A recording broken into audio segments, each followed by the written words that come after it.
Good morning students, welcome to our online chemistry class. Students, आज हम फिर revision कर रहे हैं chapter matter in our surrounding. Can matter change its state? क्या मैटर अपनी स्टेट चेंज करता है? स्टूडेंट्स, इसको समझने से पहले हम मैटर की तीनों स्टेट्स के बारे में समझ लें। फर्स्ट है सॉलिड स्टेट, सेकंड लिक्विड और थर्ड है gas state. As we see that in solid states the particles of matter are very closely packed. You see that there is very negligible intermolecular space between them. इनके बीच में जो space है वो बहुत कम है। इसका मतलब इनकी डेफिनेट शेप है एंड डेफिनेट वॉल्यूम है। ये पार्टिकल्स मूव भी बहुत कम करते हैं, यानी कि नेग्लिजिबल है। काइनेटिक एनर्जी क्या होगी? जीरो होगी इनकी। डिफ्यूजन भी इनका बहुत कम होगा। लिक्विड स्टेट में थोड़ा गैप है पार्टिकल्स के बीच में, इसलिए इनकी डेफिनेट शेप तो नहीं है लेकिन डेफिनेट वॉल्यूम है। गैसेस पार्टिकल्स बहुत दूर है, इनकी काइनेटिक एनर्जी बहुत ज़्यादा है, इसलिए इनकी ना तो डेफिनेट शेप है ना डेफिनेट वॉल्यूम है। ये डिफ्यूजन का रेट जो है वो भी बहुत ज़्यादा है। तो आइए समझते हैं कि मैटर अपनी स्टेट कैसे चेंज करता है। सबसे पहले हम वाटर की एग्जांपल लेते हैं। वाटर जब सॉलिड स्टेट में होता है तो वो होता है आइस। सॉलिड से लिक्विड में बदलने के लिए हमें उसको हीट देनी पड़ती है। जब हम हीट देते हैं तो वो लिक्विड में बदल जाता है, फिर और हीट देते हैं तो वो वाटर में बदल जाता है। इसी तरह यानी कि गैसेस में बदल जाता है, वेपर्स में बदल जाता है।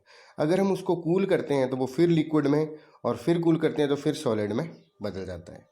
देखिए, जब जो आइस है सॉलिड से लिक्विड में कन्वर्ट होती है तब उसको बोलते हैं मेल्टिंग, और जब लिक्विड यानी कि वाटर जो गैस में कन्वर्ट होगा तब उसको बोलेंगे बॉइलिंग या वेपराइजेशन। और अगर गैस से फिर लिक्विड में लाना हो तो उसे बोलते हैं कंडेंसेशन। अगर लिक्विड से सॉलिड में लाना हो तो फ्रीजिंग। अगर सीधा सॉलिड लिक्विड से सॉलिड में या सॉलिड से लिक्विड में लाना हो तब हम उसको बोलेंगे सब्लिमेशन। तो आइए इस प्रोसेस को समझें। सॉलिड से वाटर लिक्विड में कैसे चेंज होता है, उस प्रोसेस को बोलते हैं मेल्टिंग। एक्चुअल में ये प्रोसेस होती कैसे है? देखिए, ये स्टैंड है एक्सपेरिमेंट में। स्टैंड में ये बर्नर है। बर्नर के ऊपर हमने एक स्टैंड के ऊपर आइस के क्यूब्स रखे हुए हैं एक सिलेंडर में, और उसको थर्मामीटर को स्टैंड के साथ फिट किया हुआ है। जैसे हम हीट करते हैं तो हम क्या देखते हैं? थर्मामीटर को और आइस को ध्यान से देखना है। आइस जो है वो मेल्ट होना शुरू हो जाएगी। और कब मेल्ट होना शुरू होगी? जब जो टेम्परेचर है थर्मोमीटर में कितना होगा? 0 डिग्री सेल्सियस।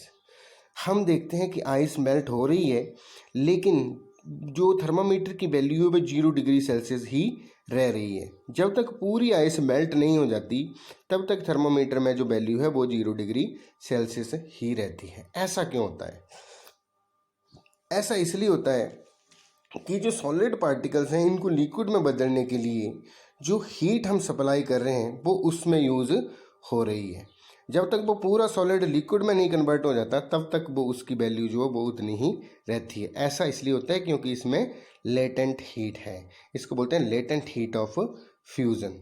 तो इसकी जो डेफिनेशन है वो है the amount of heat required to change 1 kilogram of solid into liquid at atmospheric pressure at its melting point. It is called latent heat of fusion. तो ये latent heat of fusion है। उसी तरह latent heat of vaporization होगा the amount of heat required to change 1 kilogram of liquid into vapors at atmospheric pressure at its तब boiling point आएगा, तब वो होगा लेटेंट हीट ऑफ वेपराइजेशन। इसी तरह लेटेंट हीट ऑफ कंडेंसेशन होगा जब हम वेपर से लिक्विड में कन्वर्ट करेंगे। तो इस तरह इस प्रोसेस को हमने ध्यान से समझना है। Thank you.